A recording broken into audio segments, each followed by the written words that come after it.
A gente já passou por muitas parábolas. Na verdade, 12. Tem mais 2. A gente já aprendeu que o reino foi inaugurado quando o noivo chega, Cristo Jesus então aparece e inaugura o reino. Tá valendo já. Já começou todos os preparativos para a festa, para a volta, para a consumação dos séculos. Depois a gente veio aprendendo o valor do reino, a ideia da pérola preciosa. A gente já caminhou bastante. A gente está chegando ao fim, então. Hoje a gente começa uma exposição que só termina no próximo domingo. Então, entenda hoje como uma introdução para o final, que será no próximo domingo. Mateus, capítulo 24, dos versos 32 ao verso 44. Evangelho segundo escreveu Mateus, capítulo 24, a partir do verso 32. Ouça mais uma vez, com temor e tremor, a palavra de Deus, que nos diz assim: Aprendei, pois, a parábola da figueira. Quando já os seus ramos se renovam e as folhas brotam, sabeis que está próximo o verão. Assim também vós, quando virdes todas estas coisas, sabei que está próximo às portas. Em verdade vos digo, que não passará esta geração sem que tudo isto aconteça. Passará o céu e a terra, porém as minhas palavras não passarão. Mas a respeito daquele dia e hora, ninguém sabe, nem os anjos dos céus, nem o Filho, senão o Pai. Pois assim como foi nos dias de Noé, também será a vinda do Filho do Homem. Porquanto, assim como nos dias anteriores ao dilúvio, comiam e bebiam, casavam e davam-se em casamento até o dia em que Noé entrou na arca. E não o perceberam, senão quando veio o dilúvio e os levou a todos. Assim será também a vinda do Filho do Homem. Então, 2 estarão no campo, um será tomado e deixado o outro. 2 estarão trabalhando no moinho, uma será tomada e deixada a outra. Portanto, vigiai, porque não sabeis em que dia vem o vosso Senhor. Mas considerai isto: se o pai de família soubesse a que hora vinha o ladrão, vigiaria e não deixaria que fosse arrombada a sua casa. Por isso, ficai também vós apercebidos, porque a hora em que não cuidais, o Filho do Homem virá. Vamos orar mais uma vez, vamos falar com Deus. Senhor nosso Deus e Pai, mais uma vez estamos diante da Tua palavra, da Tua vontade, do Teu desejo para o nosso coração, Pai. A iluminação que o Senhor já colocou na Escritura, que agora seja passada ao nosso coração. Senhor Deus, se em algum lugar o Teu Evangelho ainda não é pregado fielmente, Pai, que o Senhor levante pessoas, a fim de que o Teu Evangelho chegue a toda criatura, para que nós desfrutemos desta verdade, para que nós abreviemos o retorno do Teu Filho, e que seja tudo para a honra e glória do Senhor. É em nome de Cristo Jesus, nosso Salvador, que nós oramos. Amém. O tema do nosso sermão é: por que devemos manter vigilância? Por que devemos manter vigilância?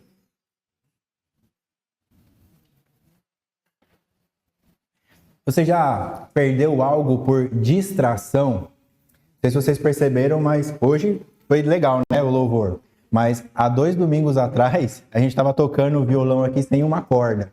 Quebrou a corda, os meninos pediram: Ricardo, precisa comprar a corda. E aí eu fui lá, né, Mercado Livre, entrega hoje. Eu já ia mesmo para casa da minha sogra, eu já marquei lá, entrega lá que eu vou estar lá e vou receber. E aí eu lá, esperando a corda de violão chegar, chega a notificação: o motorista saiu. Falei: opa, o negócio funciona, vai entregar hoje mesmo. Mas aí eu acabei vacilando.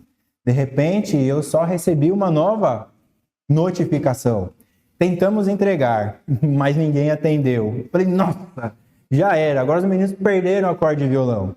Perceba que o evento não deixou de acontecer. A corda de violão chegou. O aviso veio: olha, o motorista saiu. Dentro de pouco tempo ele vai chegar e vai te entregar a corda de violão. Mas o Ricardo, conversando e fazendo todas as coisas que a gente fica fazendo quando a gente está distraído, não viu a outra notificação. Cheguei. Não tem ninguém. Tentamos entregar, mas não havia ninguém. O momento aconteceu. A corda chegou. Eu que fui o vacilão da história. Eu que perdi pela minha distração. Hoje a nossa atenção é a moeda mais cara que existe no mundo. Presta atenção. A sua atenção hoje é a coisa mais valiosa que existe no mundo. Você pode perceber e comece a monitorar isso. O seu celular não fica 20 minutos sem te mandar uma notificação. A não ser que você coloque todos os bloqueios possíveis. De 20 em 20 minutos, às vezes ele só acende. Por que isso? Eles querem te chamar a atenção. Porque existe uma pesquisa dizendo que se você está focado e você se distrai com alguma coisa, até você voltar àquele foco, demora 30 minutos.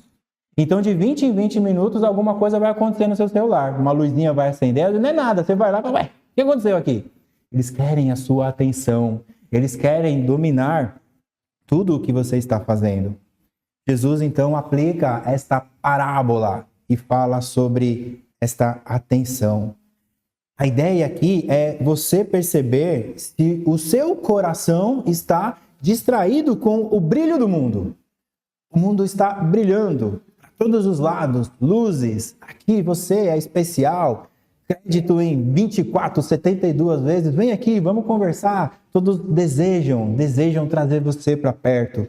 Ou o seu coração está se distraindo com os brilhos, ou você está aguardando, vigiando, preparado para a realidade mais certa da história.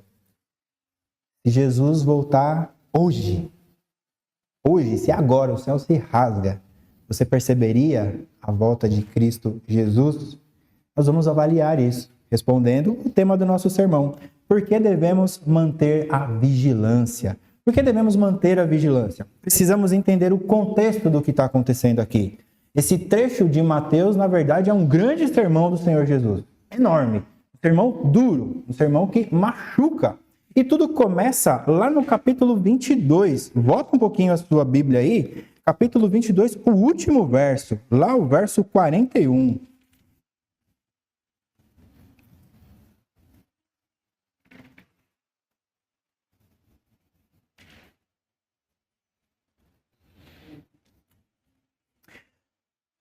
Cristo Jesus dá uma cutucada nos fariseus. Ele pergunta aos fariseus, olha lá o verso 41.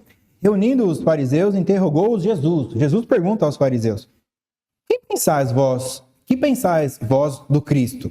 De quem é filho? E aí, os fariseus, eles respondem, filho de Davi. Não é isso que a gente aprende com o cego Bartimeu? Jesus, filho de Davi, tenha misericórdia de mim. E aí, o hebreu, o judeu, já está acostumado com isso, já virou algo automático. O que você pensa do Cristo? De quem ele é filho? Uai, filho de Davi. E aí Jesus, então, traz o Velho Testamento, Salmo 110. Se ele é filho de Davi, então por que Davi, quando se encontra com Jesus, diz, o que direi do Senhor ao meu Senhor? E aí o texto diz que os fariseus não podiam responder. Olha lá o verso 46. E ninguém lhe podia responder palavra, nem ousou alguém, a partir daquele dia, fazer-lhes perguntas. A gente já viu que Jesus é bom, né? De colocar a gente sem saída. Jesus é bom de fazer essas coisas. Mas peraí, se Jesus é filho de Davi, por que Davi chama ele de Senhor, então? Tem alguma coisa estranha nessa sua teologia. Aí Jesus vem, fia o dedo na ferida. Começa o capítulo 23, e aí começa uma série de ais. E vem, ai de vós, escribas e fariseus, hipócritas. E aí vem, ai de vós, escribas e fariseus. Ai de vós, escribas e fariseus. 8 ais são proclamados por Cristo Jesus, até que ele vai dar o golpe fatal. Raça de víboras. Vocês não merecem estar aqui. O que vocês merecem é o inferno. Olha lá, capítulo 23, verso 33. Serpentes, raça de víboras, como escapareis da condenação do inferno? Olha, tudo que vocês estão fazendo, eu só posso concluir que é inferno na vida de vocês. Como vocês vão escapar? E aí Jesus olha para Jerusalém e diz, Jerusalém, Jerusalém, quantas vezes eu tentei te ajuntar, Jerusalém. Quantas vezes eu te convoquei, Jerusalém. Quantas vezes eu tentei colocar todos vocês debaixo das minhas asas, para eu cuidar de vocês, assim como Isaías disse, que debaixo da asa da ave teria cuidado todos vocês. Jerusalém, Jerusalém, eis que a casa vai cair. É isso que Jesus diz. Olha o verso 38. Eis que a vossa casa vos ficará deserta. Jesus está dizendo que aquele templo enorme, suntuoso, 40 anos para ficar pronto, Jesus está dizendo assim, isso aqui vai ficar vazio. Isso aqui vai ficar vazio. Vocês merecem um inferno e eu tentei reunir vocês, isso aqui vai acabar ficando vazio. Os discípulos de Cristo Jesus, então, eles entram em desespero. Como assim o templo vazio? O único lugar que nós temos para adorar o Deus Todo-Poderoso vai se esvaziar? É isso? Eles ficam quietos. Eles já aprenderam que com Jesus não dá. Eles esperam, então, a próxima oportunidade. E aí eles dão uma cutucada em Cristo Jesus. Capítulo 24, verso 1. Olha só. Tendo Jesus saído do templo, ia se retirando quando se aproximaram dele os seus discípulos para lhe mostrar as construções do templo. Olha o verso 2. Ele, porém, lhes disse: não vês tudo isso? Verdade vos digo, que não ficará aqui pedra sobre pedra, até que seja derribada. Primeiro, Jesus diz que tudo vai ficar vazio. Já devia ser algo horrível para o hebreu, para o judeu. E aí, logo na sequência, vem Jesus e diz: olha, isso daqui que você está adorando, mais do que o seu Deus, essas pedras, este templo, isso daqui vai cair, não vai ficar pedra sobre pedra. Mais uma vez, os discípulos fingem não estar compreendendo. E aí eles esperam mais uma oportunidade. E essa oportunidade está lá no verso 3. No Monte das Oliveiras. Monte das Oliveiras fica exatamente à frente do templo. No Monte das Oliveiras achava-se Jesus assentado, quando se aproximaram dele os discípulos. Em particular, lhe pediram: dize-nos, quando sucederão estas coisas? E que sinal haverá da tua vinda e da consumação do século? Aqui pega o código. É aqui que vai ser a essência para a gente entender tudo o que vem pela frente. Os discípulos, então, fazem a Cristo Jesus 3 perguntas. Senhor Jesus, quando essas coisas vão acontecer? Que coisas? O templo ficar vazio e as pedras caírem. Não ficará pedra sobre pedra, será tudo destruído. Essa é a primeira pergunta. Quando estas coisas vão acontecer? Segunda pergunta. Qual o sinal da sua vinda? Jesus, mas e aí? A gente vai ficar assim? Vai ter sinal? Como é que vai ser?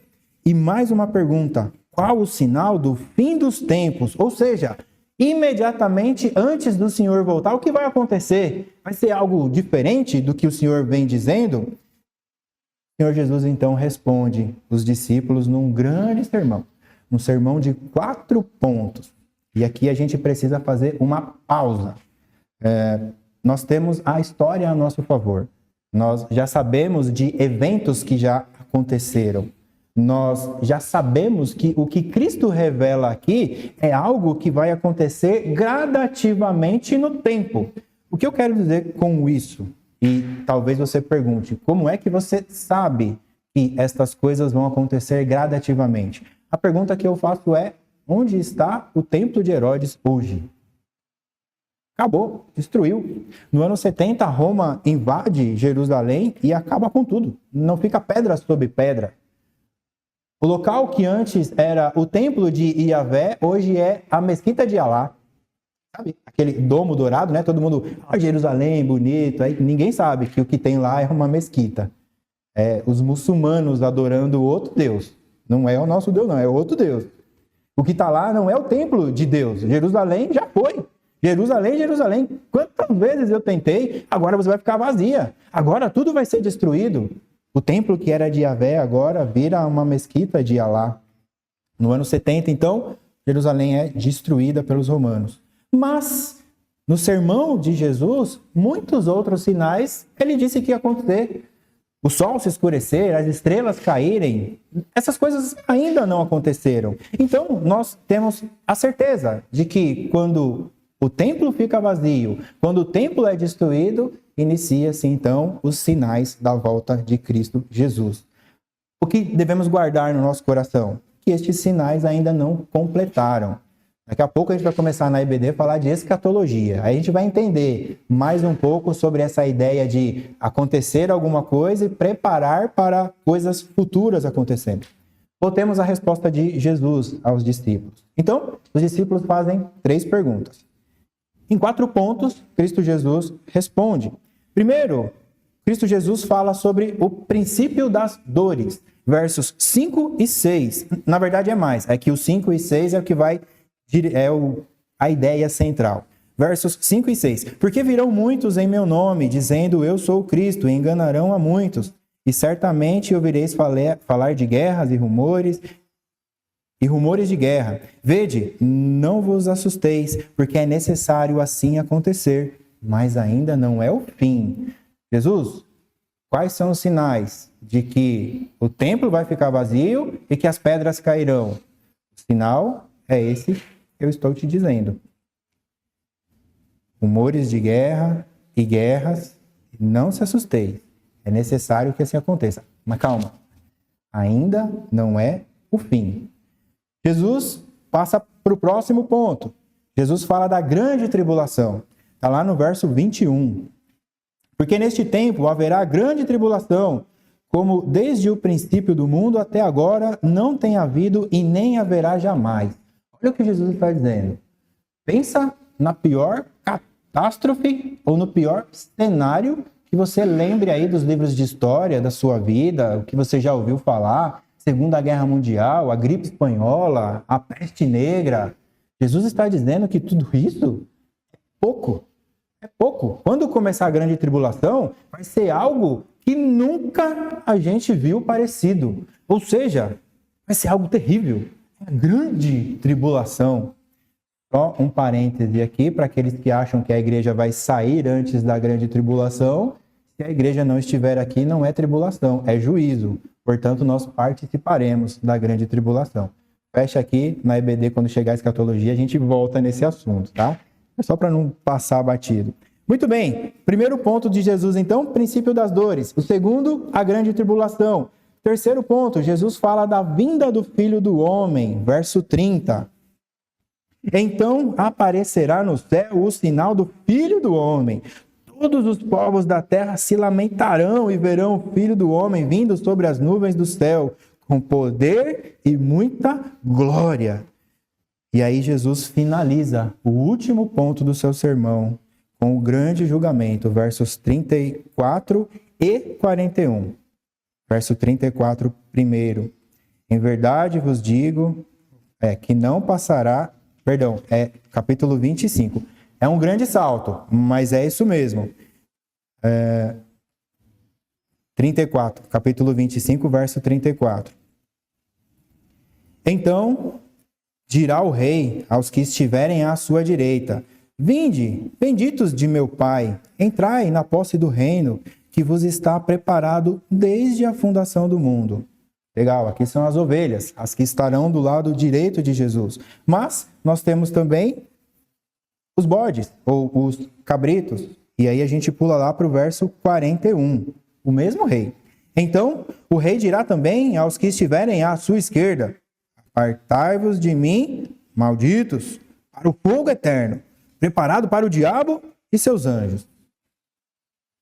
Cristo Jesus, mandando gente para o inferno. É difícil às vezes a gente conceber isso, né? Ah, mas Deus não é amor, Deus não é bondade, Deus não é... fazer assim que faz, hoje em dia. Não. Não só isso. Deus é amor, Deus é misericórdia, Deus é bondade, Deus é compaixão, mas Deus é justo. Nunca um condenado será inocente, nunca um inocente será condenado. Para quem tem dúvidas se Deus pode mandar alguém para o inferno, está aqui Cristo Jesus. Malditos! O que está reservado para vocês é o fogo do inferno. A gente precisa aprender a olhar a Deus como soberano. Não ficar nessa ideia de, um coitadinho, eu estou à porta batendo, abre pelo amor de Deus. Se Deus quiser, Ele te derruba, Ele invade o seu coração. Ele te toma para Ele. Essa é a grande verdade. Entre o terceiro e o quarto ponto está o nosso texto. Jesus aplica o seu sermão com 3 parabolinhas e 3 parabolonas. Não sei se essas palavras existem, mas são 3 ilustrações pequenas que tratam do mesmo assunto e depois 3 maiores. As 3 maiores, junto com o capítulo 25, essa ideia de malditos, o que está reservado para vocês é o fogo do inferno, próximo domingo. Então já se prepara aí para estar aqui para acompanhar o fim dessa história. Por enquanto, a gente fica aqui no nosso texto. Hoje, então, nós teremos o início de um grande sermão que diz o que devemos fazer até o retorno de Jesus. E esta primeira aplicação que Cristo Jesus coloca é vigia. Já, né, quem era do mundo pentecostal usava, agora dá para usar aqui, ó. Vigia, irmão. Vigia, é isso que Cristo está dizendo. Por que devemos manter a vigilância? Esse é o tema do nosso sermão. Por que devemos manter a vigilância? Primeiro, porque os sinais garantem que o fim é inevitável. Por que devemos manter a vigilância? Porque os sinais garantem que o fim é inevitável. Entre os versos 32 e 35, Jesus trata deste assunto com uma parábola curtíssima. Olha só, essa aqui dá para a gente ler. 24, verso 32. Aprendei, pois, a parábola da figueira. Quando já os seus ramos se renovam e as folhas brotam, sabeis que está próximo o verão. É isso. Pregar em parábolas é desafiador, porque uma coisinha dessa daqui é tanta coisa que na hora que a gente para separar o que vai trazer para vocês, a gente fala, nossa, mas e se faltar alguma coisa? Enfim, com essa parábola curtíssima, Jesus nos aponta que ao iniciar os sinais da sua volta, o fim é inevitável. O templo se esvaziou, pedra sobre pedra não ficou, começou. Os sinais da minha volta vão começar a acontecer. Eles vão se repetir e se intensificar. Eles vão se repetir e se intensificar. Até que vai chegar uma hora que vai ser insuportável a dor. E aí vai vir a grande tribulação. E quando tiver a grande tribulação, o céu se rasga, o Filho do Homem vem. E aí ele vai separar os cabritos das ovelhas. Cristo Jesus nos ensina tudo isso em 2 linhas. O que é legal e o que a gente precisa lembrar sobre as parábolas. As parábolas estão relacionadas ao cotidiano. Quando Jesus fala em parábolas, ele está falando do que o hebreu, do que o judeu podia entender, daquele mais letrado, daquele menos letrado. Qualquer um que ouvisse uma parábola sabia exatamente o que Cristo estava dizendo. Isso não significa que eles estavam ouvindo. Por isso Jesus termina algumas parábolas. Quem tem ouvidos para ouvir, ouça. É diferente. Escutar é uma coisa, ouvir é outra. Agora com as crianças lá em casa a gente está entendendo isso, né? Não faz isso, tá bom, e continua fazendo. Peraí, você não está me ouvindo, você está só me escutando. A figueira, ela é a única árvore de Israel que perde totalmente as suas folhas durante o inverno. As outras árvores, elas mantêm ali um pouquinho de folha, uma aqui e outra ali, mas a figueira seca. Você olha para ela e fala assim, morreu, já era. No meio da primavera, então, ela começa a brotar. E não há dúvidas para o israelita, para o judeu, quando ele está passando e vê a figueira brotando os raminhos, saindo as folhinhas verdinhas, ele diz, o verão está chegando. E aí Jesus então usa essa parábola para dizer que, assim como o israelita tinha certeza de que quando as folhas e os ramos da figueira estivessem nascendo, era certeza, não havia como não haver verão, era certo que o verão se aproximava, assim vai ser com os sinais apontando para o retorno de Cristo Jesus. Então, Jesus diz, assim como vocês têm certeza de que a chegada do verão é certa apenas olhando para a figueira, as folhas da figueira, assim deve ser quando vocês virem todas estas coisas. Todas essas coisas, o que exatamente? A gente volta lá nas 3 perguntas dos apóstolos. Primeiro é, quando isso vai começar? Quando o templo se esvaziar, não tiver pedra sobre pedra. Aí começou. Casa vazia, pedras ao chão. Guerras e rumores de guerra, pandemia, falta de amor, falsos cristos, mas também a expansão do reino, ou melhor, a expansão do evangelho a todas as nações. Olha lá o verso 14, 24, 14.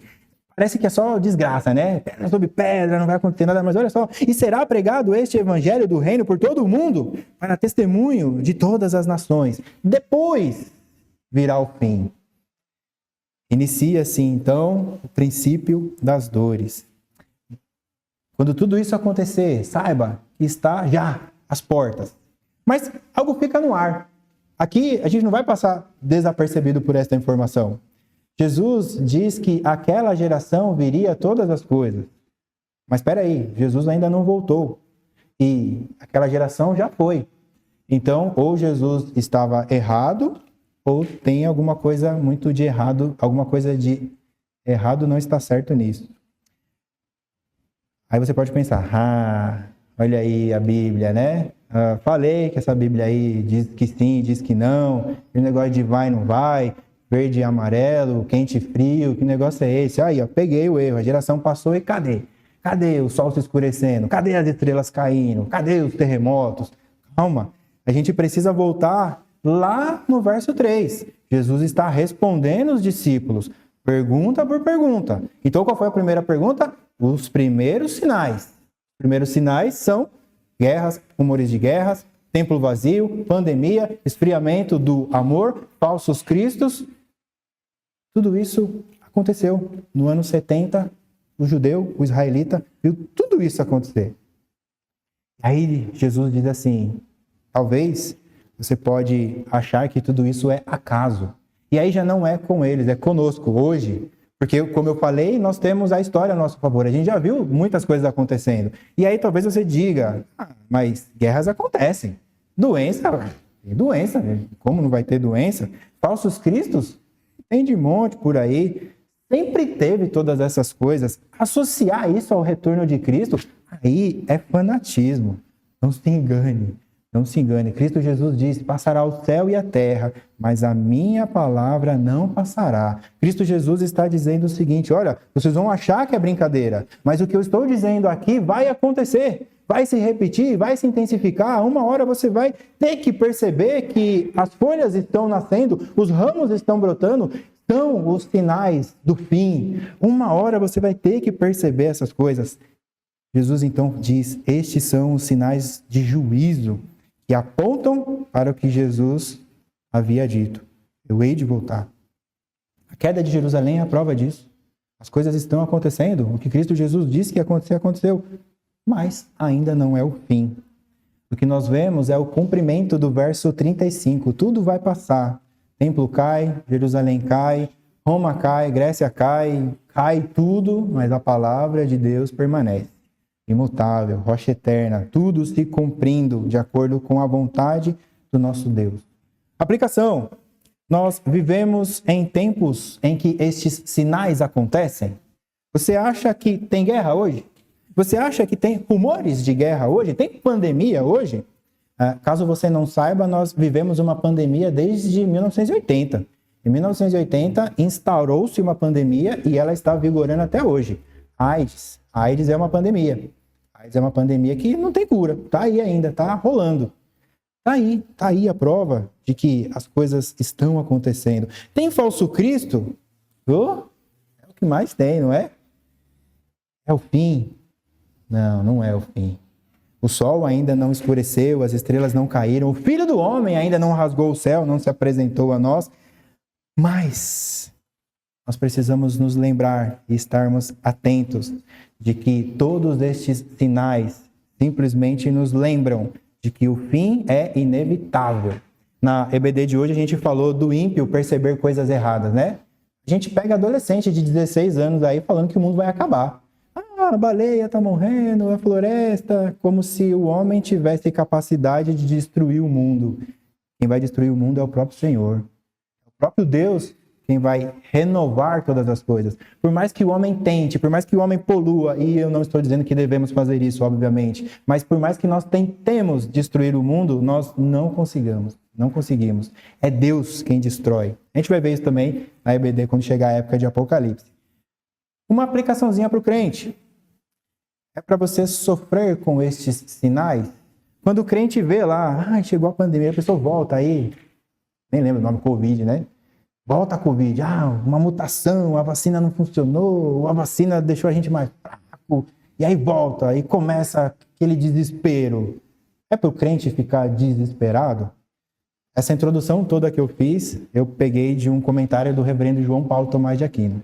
E segundo o reverendo João Paulo Tomás de Aquino, é para o crente ficar empolgado.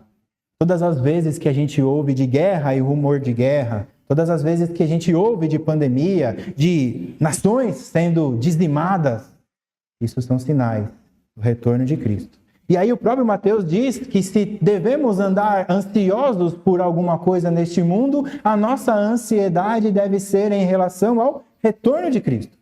É óbvio, há sofrimento, há dor, ninguém aqui tem sangue de barata, a gente sofre, a gente está com o nosso irmão Gilberto internado entre a vida e a morte, a gente para um tempo para orar, a gente não quer, a gente não está acostumado com isso, a gente foi feito para viver eternamente. Mas essas coisas acontecem, é o plano soberano de Deus, a gente vai ter que resolver isso com Ele quando a gente estiver com Ele. Então, diante de tudo isso, era para o crente ficar empolgado. E não é o que acontecia antigamente? Homens e mulheres se entregavam ao Evangelho com uma avidez, com uma alegria, com uma segurança. Paulo tinha certeza que Cristo Jesus voltaria ainda no seu tempo. Já já a gente volta nesse assunto. Mas espera aí. 2000 anos? Tá voltando? Como é que pode? Se voltar aí, tá demorando demais. Vigia, irmão. Vigia. Porque devemos manter a vigilância. Primeiro, porque os sinais garantem que o fim é inevitável. Segundo, porque a rotina cega o nosso coração. Por que eu devo manter a vigilância? Porque a rotina cega o nosso coração. Eu creio que esta seja a parte mais emblemática do sermão. Talvez seja a ideia central, a comparação que Cristo Jesus faz. Entre os versos 36 e 39, Jesus compara a geração de que não está percebendo os sinais com aquela geração que estava observando Noé construindo a arca. Noé começa a construir a arca. Volta lá. Imagina, velhinho, 500 anos, né? Não sei como era a aparência de Noé, mas devia ter aparência de velho. E aí começa. Corta a árvore e diz que o mundo vai acabar. Corta a madeira e diz que o mundo vai acabar. Cola a madeira e diz que o mundo vai acabar. No começo, isso deve ter causado um alvoroço, né? O que o cara tá fazendo? Vamos lá ver, vamos lá. O mundo vai acabar. Eita, não, vai acabar? Mas que negócio é esse? Vai acabar com chuva. Oh, nunca choveu até hoje. Até então não havia chovido ainda, né? Era a fumacinha que subia lá do solo. Não, mas tá bom, esse negócio tá grande demais aí. Vamos ver se esse negócio perdura. Agora a pergunta que não quer calar. Quanto tempo demorou para que a arca fosse construída? A Bíblia diz que Noé começou a construir com 500 anos e é consenso entre os teólogos que ele terminou quando ele tinha 600. No mínimo, então, 100 anos construindo a arca. No começo, essa arca deve ter chamado muita atenção. Nossa, vai acabar mesmo, olha só o tamanho disso. Aí o tempo foi passando. Não é? Cadê? Não ia chover? Eu nem sei o que é chuva. O que é isso, Noé? O mundo vai acabar. O mundo vai acabar e eu estou construindo a arca. 100 anos se passaram. Lá pelo 80º ano, ninguém já nem ligava. Olha lá o crentinho falando que o mundo vai acabar. Olha lá, Jesus vai voltar. Como é que eu sei que esse povo estava distraído, quase que anestesiado? O povo já passava diante do maior sinal de que o fim do mundo aconteceria. E eles estavam completamente anestesiados. Olha o verso 39. E não... vamos pegar o 38. Vamos lá. Porquanto, assim como nos dias anteriores ao dilúvio, comiam e bebiam, casavam e davam-se em casamento, até o dia em que Noé entrou na arca. E não o perceberam. Senão, quando veio o... Já foi. Já era. Se você assistiu o filme de Noé, o Reverendo Jonatas fala disso, né?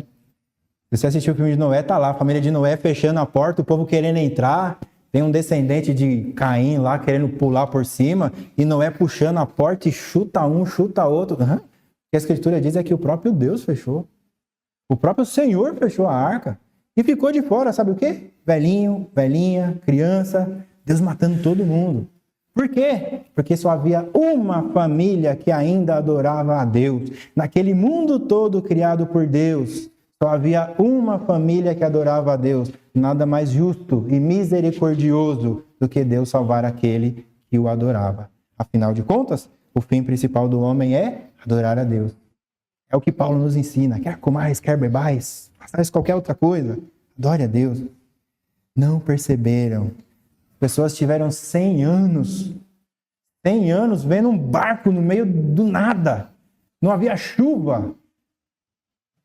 E se casavam e davam em casamento e não perceberam. Tem mais uma informação inquietante aqui. Jesus diz que não sabe o dia que ele mesmo vai voltar. Ninguém sabe do dia, nem os anjos, nem o filho, só o pai. E aí fala, mas eu não aprendi que Jesus é Deus? Como assim? Deus não sabe o dia que Deus vai voltar. Ele não é tão Deus assim. Filipenses 2, de 7 a 8. Antes, a si mesmo se esvaziou, assumindo a forma de servo, tornando-se em semelhança de homens, e reconhecido em figura humana, a si mesmo se humilhou. No alto da sua humilhação, Deus decidiu ser igual a nós. E aí talvez você fique pensando, mas Jesus não sabia o dia que ele ia voltar? Não sabia, porque ele estava no estado de humilhação. Ricardo, eu não entendo isso, é muito fácil. Deus não é onipresente? Deus não está em todos os lugares? Jesus estava em todos os lugares durante o período da sua humilhação. Uma pessoa carnal, a gente tocava. Tanto é que ele diz para Natanael, eu te vi ali, mas ali é uma piadinha que Jesus está fazendo com Natanael. Vejo que és homem grande. É mesmo, o Senhor me viu aonde? Não é porque ele era onipresente. Ali é uma piada. Jesus está querendo trazer Natanael perto dele, essa é a ideia. Então, quando Jesus diz que não sabia do seu retorno, de fato, Cristo Jesus não sabia. Ele estava no auge da sua humilhação. Já explicamos isso aqui na nossa EBD também. E hoje? Será que hoje Cristo Jesus sabe o dia da sua volta? Opa! Com certeza. João 17,5 diz, e agora glorifica-me, ó Pai, contigo mesmo, com a glória que eu tive junto de ti, antes que houvesse mundo. Jesus agora está em pé, ao lado do trono do Todo-Poderoso, perfeito, totalmente Deus, totalmente homem, e sabendo de todas as coisas, preparando o lugar para cada um dos seus, esperando este momento em que as ovelhas estarão à sua direita e os bodes à sua esquerda, e ele vai trazer os seus para perto dele, para debaixo das suas asas, e aqueles outros serão malditos, condenados ao inferno. Ele está lá em pé. Por que Jesus não está sentado no trono? Porque ainda tem trabalho a fazer. Romanos diz que ele intercede por nós, e é por isso que o crente não cai. Porque Jesus, o nosso Salvador, está intercedendo. Aquele que começou a boa obra há de terminar. Não dependa de você mesmo, dependa de Cristo Jesus para mudar. Não adianta tentar fazer de outro jeito. Está tudo certo. Cristo sabe muito bem o dia que ele vai voltar agora. Aplicação, como você está vivendo hoje? Você crê que Jesus pode voltar a qualquer momento? E é a qualquer momento. Porque o texto diz que ele virá como o ladrão. E aí talvez você coloque um monte de empecilhos. Não, mas e o anticristo? Mas e todas essas coisas que Jesus está dizendo? Irmãos, a gente não sabe o que está acontecendo nas Europa e América do Norte da vida. Vocês acreditam que de hoje para amanhã o anticristo pode aparecer e fechar todos os bancos e acabar com a Bolsa de Valores e destruir tudo o que ele quiser? Eu assisti esses dias Homem-Aranha Longe de Casa, e aí o Tony Stark tem lá os drones, e sai 1 bilhão de drones e destrói Veneza. Gente, esse tipo de coisa hoje em dia basta apertar um botão. Essa é a grande verdade. A hora que for para Cristo Jesus voltar, não tem tempo de pensar, não.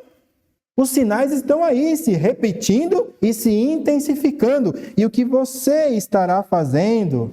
Ah, não, sabe o que é? É que eu preciso guardar dinheiro agora. Porque aí quando eu ficar velho, o negócio não vai estar bom pro meu lado. Ah, não, eu preciso agora guardar bons momentos com a minha família. Eu preciso dar, essa alegria, porque eu não tive. Não, eu preciso trabalhar nas folgas. O culto do Senhor fique de lado. Não, eu preciso descansar. Afinal de contas, eu mereço. Eu trabalhei a semana inteira, 2 horas de trânsito. Tem uma coisa que a gente aprendeu com perfeição, é dar desculpa. E tem um pecado que veio forte, é dar desculpa. Principalmente aqueles que não fazem nada. Aqueles que só reclamam. Estes são especialistas de botar dedo em todo lugar. Mas apresentar uma solução que é bom, aí não. A gente é especialista.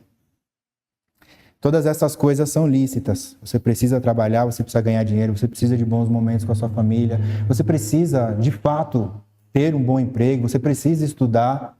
O problema é que quando isso toma o lugar de Deus, você começa a ficar de olho no brilho do mundo. E aí, esquece a vigília. Você não passa a ser mais vigilante. Afinal de contas, 2000 anos se passaram. Cadê? Será que você estaria pronto para o retorno de Cristo agora? O que é estar pronto? Noé nos ensinou. Trabalha e prega o evangelho. Trabalha e prega o evangelho. Estuda e prega o evangelho. Tenha momentos com a família e prega o evangelho. Noé ensinou. Ele não parou de falar que o mundo ia acabar enquanto ele estava construindo a arca. 100 anos repetindo a mesma coisa. É isso que é estar pronto. É isso que é estar vigilante. Cuidado. Porque se você não estiver vigilante, se você não estiver cuidando das coisas do reino, vai ficar para trás. A porta vai fechar. E aí acabou o tempo. Não adianta querer pular. E aí, muitos vão dizer, próximo sermão isso, tá? Jesus, quando foi que eu deixei de te alimentar, de te dar abrigo, de te vestir? Eu? Quando que eu fiz isso, Senhor Jesus? Maldito, maldito. Aparta de mim. Vai para o fogo do inferno. Não viva como nos tempos de Noé. Priorize o reino na sua vida. Se tem algo importante na sua vida, é priorizar o reino de Deus. Quer medir se você está vigilante ou não? Se hoje fosse o dia do juízo, se você pudesse escolher. Chegou, Jesus rasgou o céu ali e falou assim, agora, escolhe aí. Quer vir comigo ou quer ficar aí mais um tempinho? Será que você ia ficar indeciso? Será que você ia preferir continuar trabalhando para ganhar aquela promoção e se tornar o funcionário do mês ou ganhar mais dinheiro? Será que você ia continuar esperando palminhas, tapinhas nas costas de todo mundo? Será que é mais importante acumular todo o dinheiro que você pode? Jesus está lá, pode vir agora. Escolhe aí, pode escolher, eu estou aqui esperando. Mas tem que ser agora. Hoje, você iria? E se não tivesse essa opção? E se fosse algo mais doído no nosso coração? E se essa oportunidade de estar com Cristo Jesus viesse por meio de um acidente ou uma doença que não tem cura?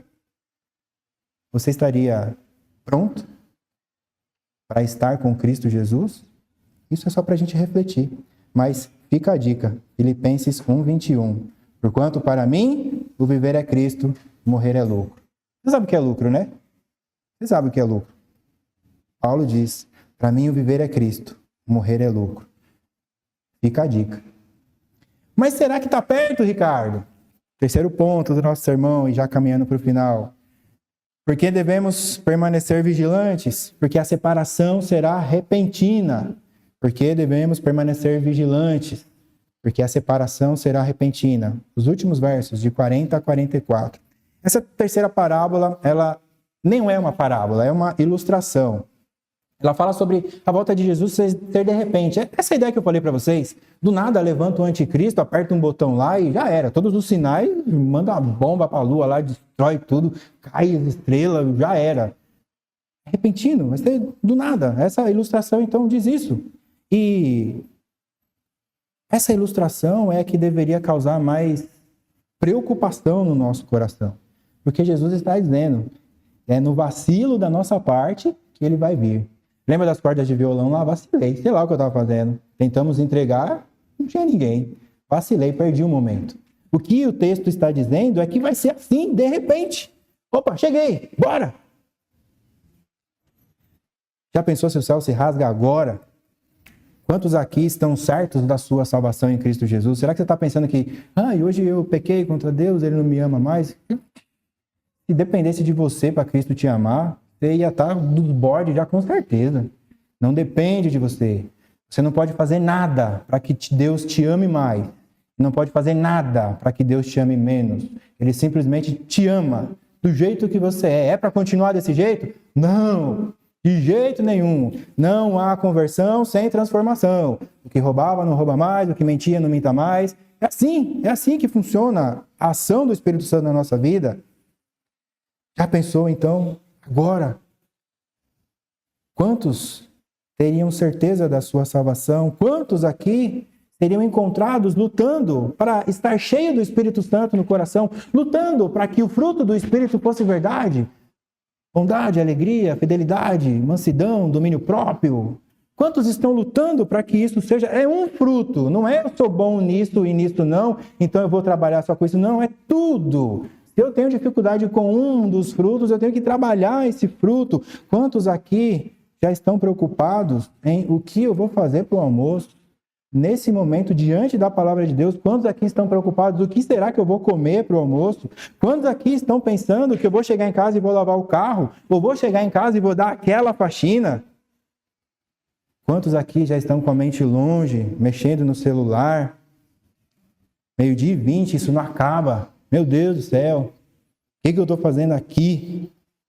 Quantos serão encontrados aptos a serem levados por Cristo Jesus?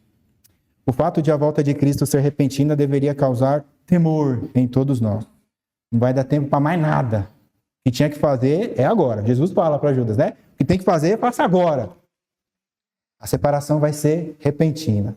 Ande atento aos sinais. Não se engane. A arca ficava lá. Os sinais estão aí. Guerras, rumores de guerra, pandemia, esfriamento, falsos cristos. Só falta o escurecer e vier mesmo.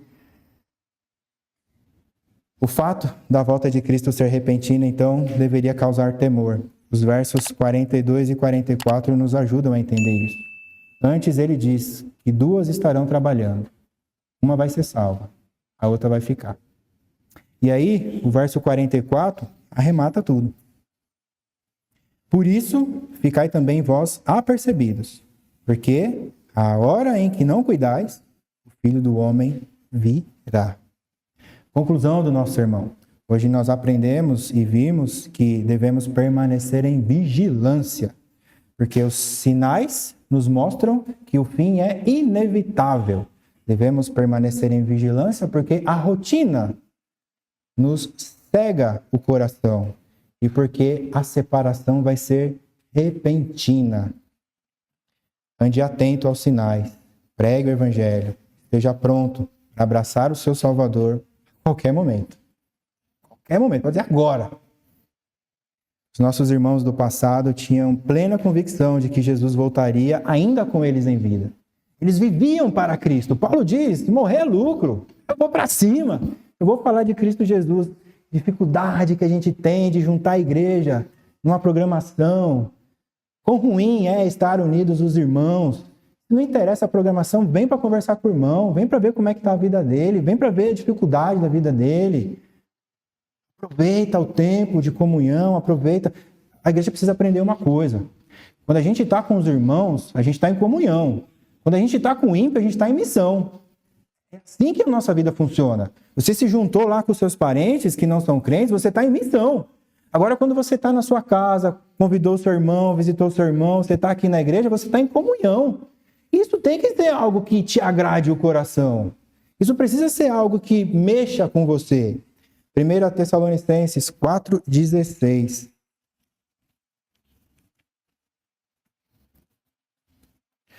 Vamos ler todo mundo junto? Bota aí, Gabriel, a gente encerrar o sermão. 1 Tessalonicenses 4,16, por favor.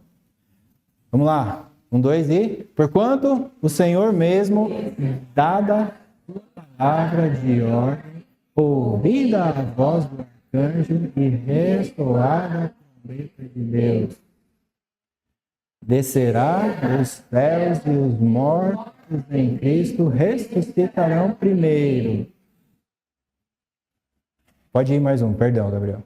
Depois, nós, os vivos, os que ficarmos, seremos arrebatados juntamente com ele entre nuvens para o encontro do Senhor nos ares. E assim estaremos sempre com os Senhor. Na liturgia a gente leu o comecinho de Tessalonicenses. Paulo não tinha dúvidas que Cristo estaria retornando. E você? Você tem convicção do retorno repentino de Cristo. Ricardo, e como é que eu devo permanecer em vigilância? Próximo domingo, neste mesmo horário, neste mesmo lugar, o tema do nosso sermão será como se preparar para a volta de Cristo. Como é que eu vou conseguir estar do lado das ovelhas quando o céu se rasgar? Vamos ficar de pé para a gente orar? O pessoal da Camerata, se pudesse posicionar.